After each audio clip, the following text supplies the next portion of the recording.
আসসালামু আলাইকুম। Hello viewers, কেমন আছেন? আশা করি প্রত্যেকে ভালো আছেন। জানিয়ে দিব গত দিনের করোনার সর্বশেষ খবর। আজ ৩১ জানুয়ারি রোজ সোমবার করোনার সর্বশেষ আপডেট। গত ২৪ ঘন্টা মোট নমুনা পরীক্ষা করা হয় ৪৩,০০৬ জনের। গত ২৪ ঘন্টা মোট শনাক্ত হয় ১২,১৮৩ জন। এখন পর্যন্ত মোট শনাক্ত হয় ১৭,৮৫,৩৩২ জন। গত ২৪ ঘন্টা শনাক্তের হার ২৮.৩৩%।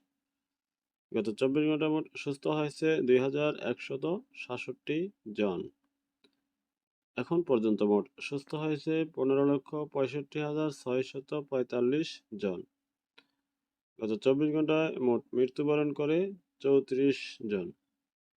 এখন পর্যন্ত মোট মারা যায় ২৮,৩৬৩ জন।